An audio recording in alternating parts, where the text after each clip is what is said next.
Dr. Ben again with another brief video for you. Today we're going to look at adjusting the extremities, so hands, wrists, etc.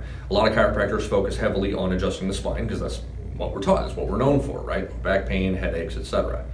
So the general philosophy is by adjusting the spine, getting the central nervous system aligned, it communicates with the rest of the body and everything else balances out, right?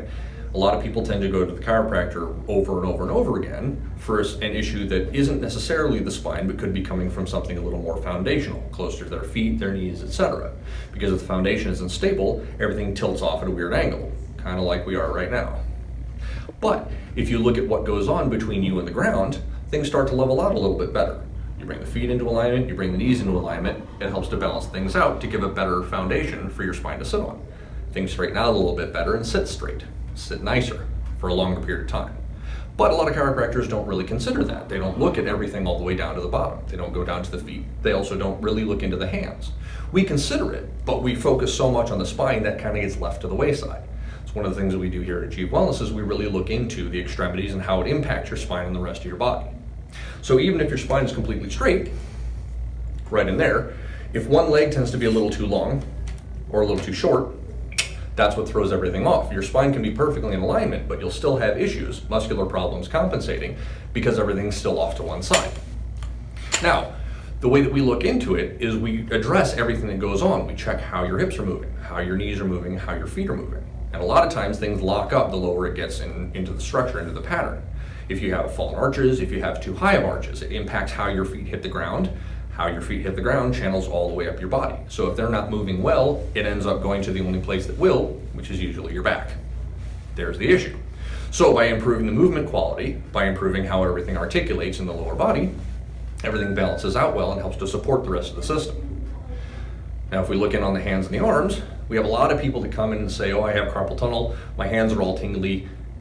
Sometimes yes, sometimes no. Carpal tunnel is one of those that gets misdiagnosed a lot. One of the issues is it's kind of fuzzy as what it actually is. So carpal tunnel itself is a little tunnel on the inside of your wrist, and you've got blood flow nerve that comes through it. The nerve that passes through the center, though, only innervates these three fingers. So if your whole hand is going tingly and numb, that's not carpal tunnel. That's coming from higher up, where your blood flow nerves for your whole arm come from. That's usually where that comes from. Sometimes it can come from the lower arm.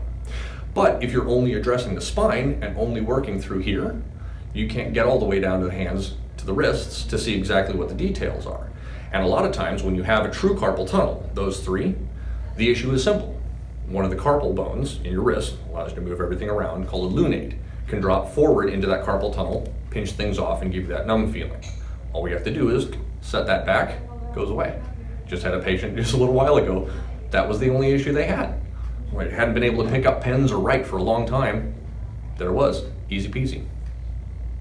So, as far as those go, a little bit of an example as far as what the importance is to look beyond the spine and into the rest of the body. It also folds very well into the personal training because then the movement, it makes a little more sense as to why it is that we have you focus on the dorsiflexion of the feet, etc., to regain that motion so that your body can move properly to support the rest of the system. Everything is linked together. You move better, you live better. Bottom line. So, in conclusion, chiropractors, we focus a lot on the spine. Keep in mind, check in on the feet, check in on the knees, see how that foundation is still affecting and impacting the rest of the person. You might be able to get some breakthroughs in what's sticking or what keeps being a recurrent problem by looking a little further outside the chain. And as usual, like, share, subscribe. If you have any questions or any other things, topics that we can talk about, please let us know. The more input we get from you, the more we can tailor it to what you'd like to see. Thank you very much. Enjoy your weekend.